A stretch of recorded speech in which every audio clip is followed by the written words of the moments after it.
I spent all of my free time over the last 2 years building this machine, and it is a beast. When scoping out this project, my wife asked, can it cut full sheets of plywood for projects in and around the house?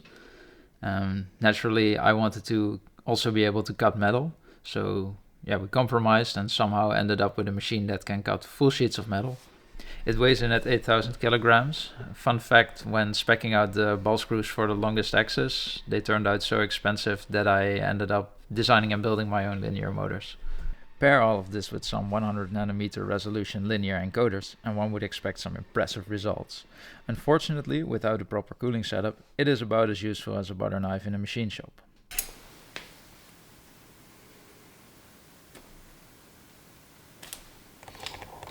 Alright, only 30,000 lines of G-code left to go. In short, it would be really nice if it stopped doing this. So I got straight to work.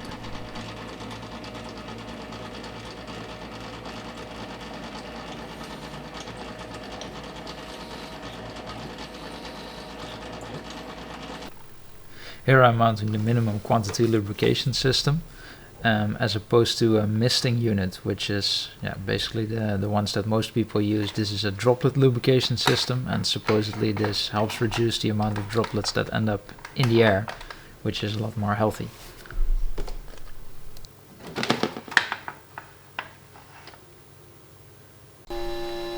And when you dial in the right amount of lubrication, it actually works quite well.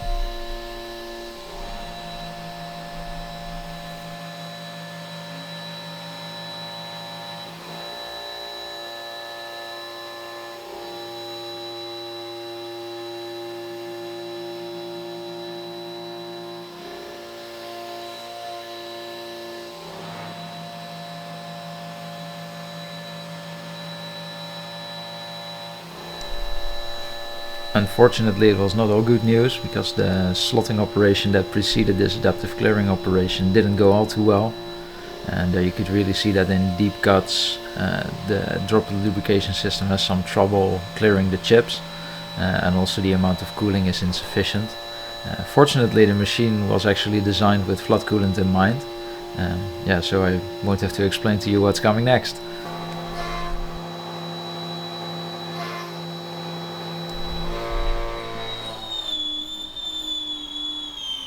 Somebody should adjust the following error there.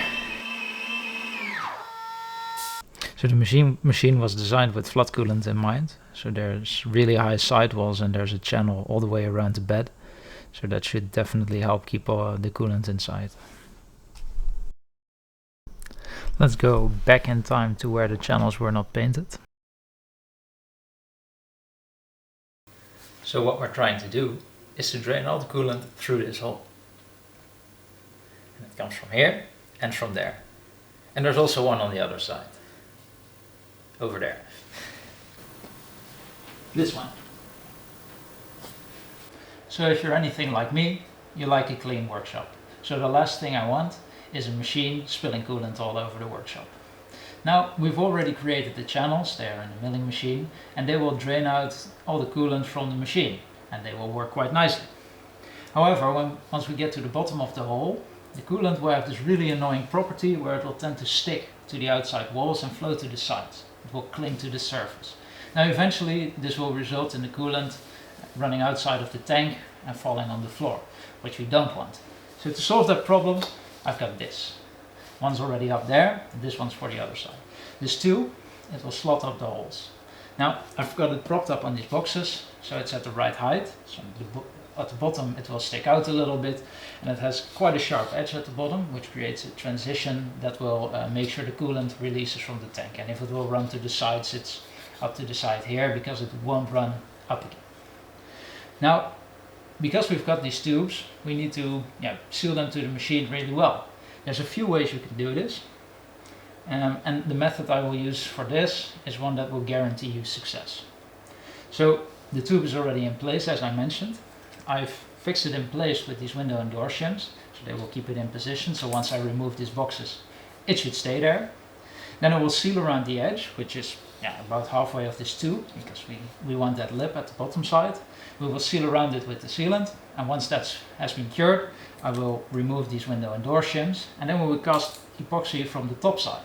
Now this will fill in all the voids and create a really nice seal that will, well, almost certainly never leak. We will cast it right up to the edge of the tube to create a nice transition, so that also when the coolant comes down, it has a very easy flow path to get down the hole. That's gone really well. So this is the pump I was planning on using. And I think if you look closely, or not even that closely at all, you might be able to spot a problem, or two in fact. First of all, there's no hole.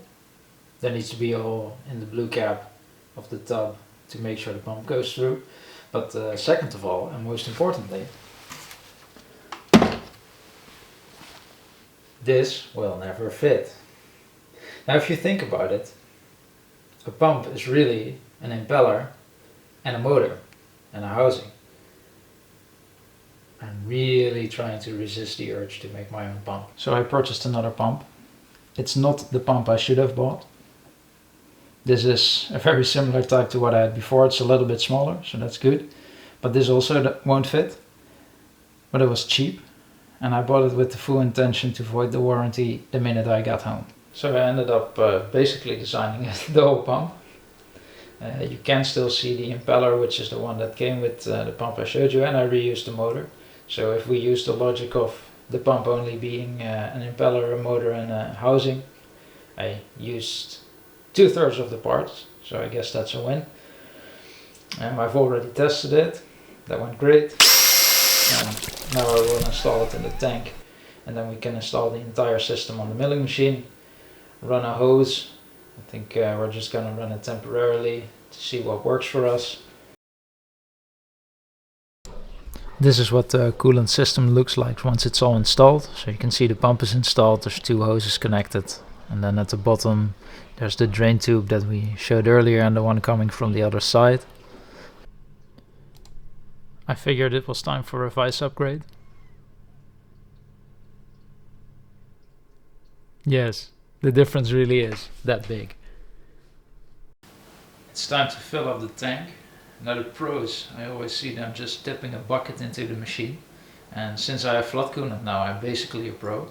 So that's what we're gonna do.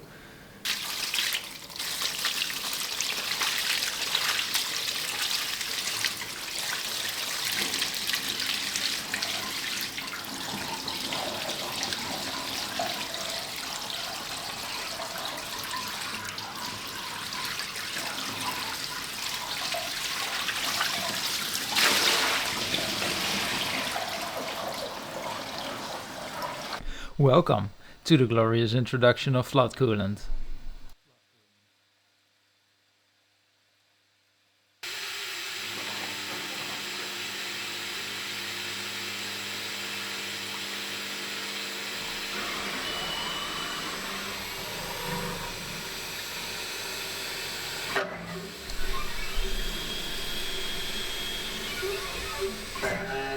Oh, let's make it run just another cycle to make sure the work offsets are definitely incorrect.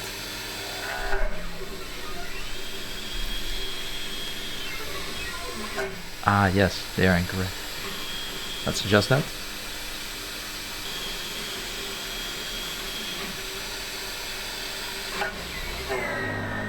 Yikes.